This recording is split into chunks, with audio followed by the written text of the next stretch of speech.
always seem fine. Even when something hurts, you smile, nod, and say, "I'm good." People trust your calm. They rely on your stability. But when you're alone, there's a quiet weight you don't talk about. And the strange part is, you don't even know when you stop showing it. Problem. Deep dive. You've become the strong one. The one who doesn't overreact. The one who handles things.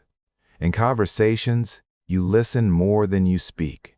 You filter your words before they even reach your mouth.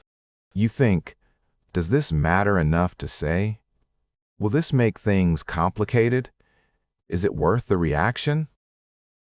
So most things stay inside, not because you don't feel them, but because expressing them feels unnecessary or risky or somehow inconvenient. Over time, this becomes your identity. You're the calm person, the mature one, the one who doesn't need much. But inside, something starts to shift. You feel disconnected from your own reactions, like there's a delay between what you feel and what you allow yourself to show. You start questioning yourself. Am I actually okay, or just used to ignoring things? And slowly, something else appears. A quiet kind of exhaustion, not from doing too much, but from constantly holding things in. You don't explode, you don't break down, you just carry. And the problem is, no one sees the weight you're carrying because you've trained them not to. This isn't because you're emotionless, and it's not because you're naturally strong. What you're doing is adaptation. At some point, your brain learns something important.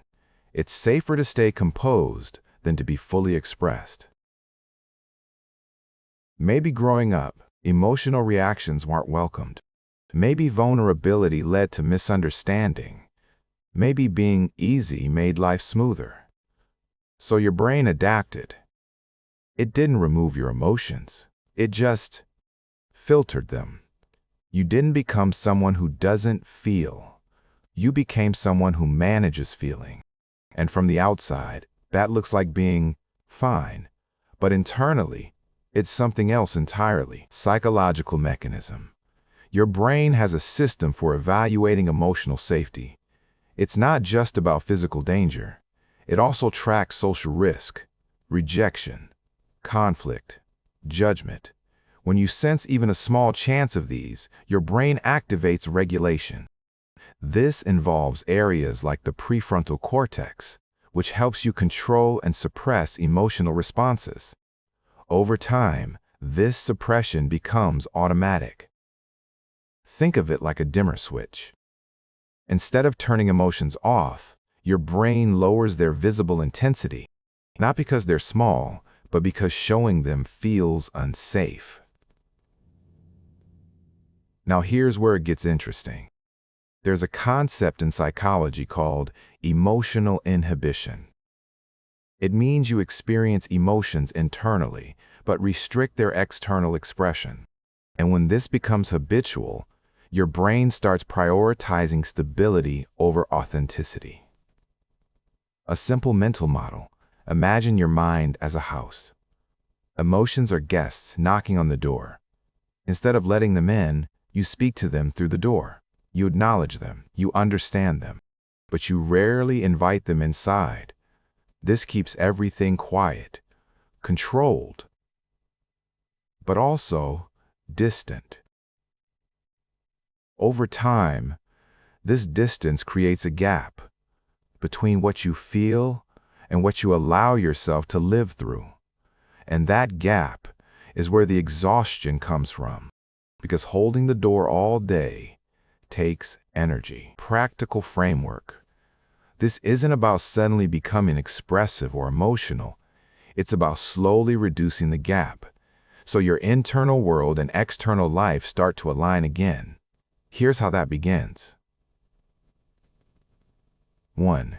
Notice what you automatically minimize. What to do. Pay attention to moments where you say, "It's not a big deal." even when something slightly bothers you. Why it works: your brain has developed a habit of cognitive minimization. It downplays emotions to avoid activation. By noticing this pattern, you bring it into conscious awareness, which activates different neural pathways tied to reflection. Example: someone cancels plans last minute. You say, "It's fine," but later you feel slightly off. Instead of dismissing it, pause and ask, was that actually fine or just convenient to ignore? This question alone starts reopening the emotional signal. Not everything needs to be deep or heavy. Why it works: your brain fears emotional exposure because it predicts high social cost. Small expressions reduce perceived threat while still retraining the brain to allow output. Example: instead of saying nothing when something annoys you, say, "That was a bit frustrating." You're not opening everything, just letting a small part through the door. Over time, your brain learns expression doesn't always lead to negative outcomes. 3. Separate control from suppression.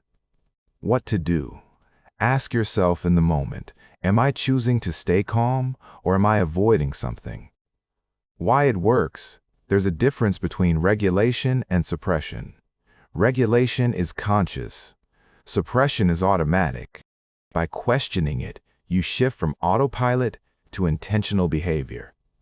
Example: in a disagreement, you stay silent. Pause and check. Do I actually want to stay calm here, or am I afraid of the reaction? That awareness changes how your brain processes the situation. 4. Build internal permission before external expression. What to do? Allow yourself to fully feel emotions privately before deciding whether to express them. Why it works: your brain blocks expression because it never fully processes the emotion internally. When you allow full internal experience, the intensity stabilizes naturally. This is tied to emotional processing networks in the brain.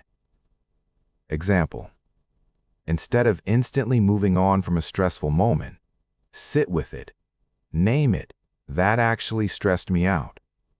No performance, no explanation, just internal permission. This reduces the pressure to either suppress or explode. 5. Redefine. What?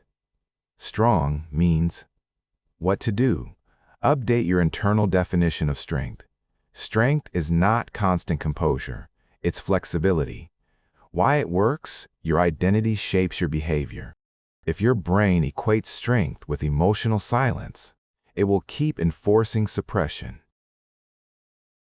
Changing the definition rewires the behavioral pattern. Example: next time you feel something and consider hiding it, pause and think, maybe strength here is allowing this, not controlling it. This creates a new pathway, one where expression and stability can coexist. At its core, this isn't about becoming someone new. It's about reconnecting with parts of you that were never allowed to fully exist. Remember the house. You don't need to throw the doors open all at once. You just need to stop talking to your emotions through the door. Let them step inside, occasionally. Sit with them. Understand them. Not every emotion needs to be shared, but every emotion needs to be felt.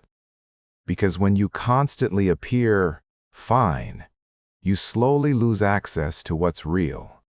And the goal isn't to become expressive, it's to become aligned, where what you feel and how you live are not in conflict.